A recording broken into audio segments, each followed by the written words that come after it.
Hello friends, आज हम लोग देखने वाले हैं एसएससी जीडी 2021 में पूछे गए प्रश्न। यानी कि 16 नवंबर को जो एग्ज़ाम हुआ है उस और ये फर्स्ट शिफ्ट में जो एग्ज़ाम हुआ है उसमें कौन कौन से जनरल नॉलेज के प्रश्न पूछे गए हैं, उन प्रश्न को मैं आज आप लोगों के समक्ष शेयर कर रहा हूँ। ठीक है, चलिए देखिएगा। पहला नंबर का प्रश्न है, यूनेस्को का मुख्यालय कहाँ है? तो इसका सही आंसर होगा पेरिस। यानी कि जिन्होंने पेरिस आंसर किया है तो वो बिल्कुल सही है। ठीक है, दूसरा है, दुनिया की दूसरी सबसे लंबी नदी कौन सी है? तो इसका सही आंसर होगा अमेजन। जबकि पहली कौन है? नील, और ये 6690 किलोमीटर है। ठीक है, उसके बाद देखिएगा तीसरा नंबर का सवाल। तीसरा नंबर का सवाल है कि तीसरा नंबर में कह रहा है कि इसरो की स्थापना कब हुई थी? ये तीसरा नंबर का सवाल क्या है? इसरो की स्थापना कब हुई थी? इसका सही आंसर होगा 1969। ठीक है, उसके बाद देखिएगा चौथा सवाल, ईईजी का संबंध किससे होता है? तो ईईजी का संबंध मस्तिष्क से होता है। किससे होता है? मस्तिष्क से। ये चौथा सवाल था। जिन्होंने भी मस्तिष्क मारा है, ठीक है, वो सही है, लेकिन यदि जो हार्ट मारे हैं वो बिल्कुल गलत है। ठीक है, अगला सवाल देखिएगा। अगला सवाल इसमें पूछा गया था, यूएनओ की स्थापना कब हुई थी? तो इसका सही आंसर होगा 24 अक्टूबर 1945 ईस्वी को। इसका हेडक्वार्टर कहाँ पे है?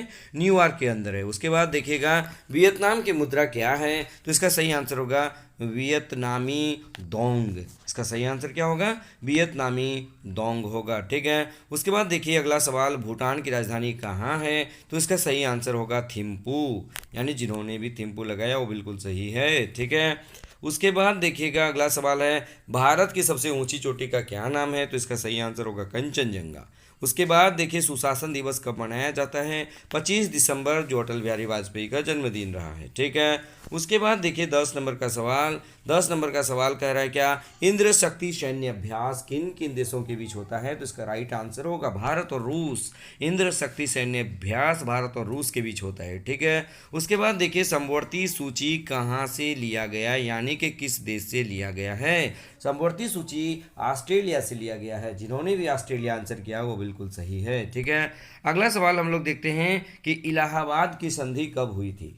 किसकी संधि? इलाहाबाद की संधि कब हुई थी? तो इसका राइट आंसर होगा 1765। ठीक है, अगला सवाल देखिएगा, इसमें है वंदे मातरम किसके द्वारा लिखा गया था? वंदे मातरम किसके द्वारा लिखा गया था? तो इसका सही आंसर होगा बंकिम चंद्र चटर्जी। ठीक है, जिन्होंने भी बंकिम चंद्र चटर्जी लिखा वो बिल्कुल सही है। विटामिन ए का रासायनिक नाम क्या है? तो इसका सही आंसर होगा रेटिनॉल। ठीक है, अगला सवाल देखिएगा 15 नंबर का। इसमें कह रहा है कि सर्वप्रथम भारत रत्न पुरस्कार किसे दिया गया था?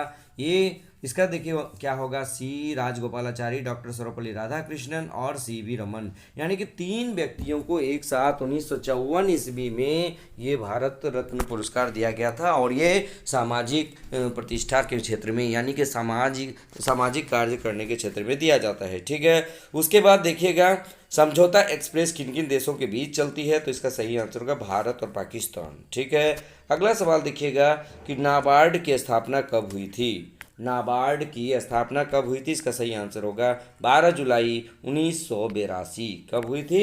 12 जुलाई 1982 को हुई थी। उसके बाद देखिए 18 नंबर का सवाल देखिए, मसालों का बगीचा किसे कहा जाता है?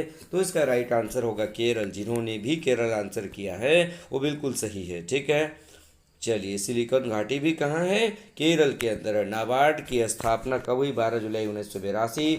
और संघ सूची के बारे में देख लीजिए। अगला सवाल किया गया है संघ सूची से। संघ सूची में कुल कितने विषय हैं? तो संघ सूची में कुल 97 विषय था, लेकिन वर्तमान समय में 100 विषय हो गया। कहीं कहीं 98 भी मिलता है, लेकिन आंसर 100 लगाइए। ठीक है, उसके बाद देखिएगा सुप्रीम कोर्ट के मुख्य न्यायाधीश कौन हैं? यानी सुप्रीम कोर्ट के मुख्य न्यायाधीश वर्तमान समय में कौन हैं? सुप्रीम कोर्ट के मुख्य न्यायाधीश कौन है वर्तमान समय में? एन वी रमन्ना या एन वी रमन। ठीक है, अगला सवाल देखिए, विटामिन ई का रासायनिक नाम क्या है? तो इसका आंसर होगा टोकोफेरोल। विटामिन ई का रासायनिक नाम क्या है? टोकोफेरोल है। ठीक है, और विटामिन ई की कमी से स्टेरिलिटी यानी नपुंसकता बीमारी होती है। ठीक है, अगला सवाल देखिएगा 22 नंबर का, और ये अंतिम सवाल है, आज का लास्ट सवाल है कि टोक्यो पैरालंपिक में भारत का स्थान कौन सा रहा है? तो इसका सही आंसर होगा 24वां। ठीक है, अब इसमें सबसे इम्पोर्टेंट बात क्या है कि जैसे देखिएगा ये जो हम लोग प्रश्न यहाँ पे देख रहे हैं, जैसे 22 प्रश्न या 25 में यहाँ 22 प्रश्न को समाहित किया गया है, 3 प्रश्न हम तक नहीं पहुँच पाया। अब जैसे देखिएगा कि नेक्स्ट शिफ्ट में जो क्वेश्चन पेपर होने वाला है, जैसे कल हो परसों हो या दिसंबर तक पूरा एग्जाम होने वाला है, ठीक है। तो आपको ये समझ में आ रहा होगा कि कहाँ से प्रश्न पूछा जाएगा, आप इसका आइडिया इसको देख करके लगा सकते हैं, ठीक है। और देखिए टोक्यो पैरालंपिक से पूछा गया, टोक्यो ओलंपिक से भी पूछा जा सकता है, विभिन्न संस्थान का स्थापना पूछा जा सकता है, जैसे सेबी का स्थापना होगा, नाबार्ड का स्थापना, आरबीआई का स्थापना, तो आप स्थापना भी बढ़िया से देख लीजिए, ठीक है। उसके बाद विटामिन चैप्टर से बहुत ज़्यादा क्वेश्चन पूछा जा रहा है, इस शिफ्ट में 2 प्रश्न पूछा गया है, तो आप वहां भी देख लीजिए। जैसे ईईजी पूछा गया तो ईसीजी पूछा जा सकता है, आप इसको भी देख लीजिए। यानी कि देखिएगा आप इसको यदि लगातार देखते जाते हैं तो क्या होगा, एक आइडिया डेवलप हो जाएगा, आइडिया मिल जाएगा कि आपको किस तरह से अलर्ट होना है, ठीक है। तो बस आज के वीडियो में इतना ही। आप लगातार, मैं प्रतिदिन इसको आप लोगों के साथ शेयर करूंगा, ठीक है। आप इस वीडियो को देखते रहिएगा। अगर हमारे चैनल में नहीं है तो इसको सब्सक्राइब कर दीजिएगा और बेल आइकन दबा दीजिएगा, ताकि हमारा हर लेटेस्ट वीडियो आप तक आसानी से पहुंचे, ठीक है। और एसएससी जीडी और यूपीएसआई के जो भी एग्जाम हो रहे हैं उसके पूछे गए प्रश्नों को मैं आप लोगों को अवश्य आप लोगों तक पहुंचाऊंगा वीडियो के माध्यम से, ठीक है। तो आज के वीडियो में इतना ही, धन्यवाद।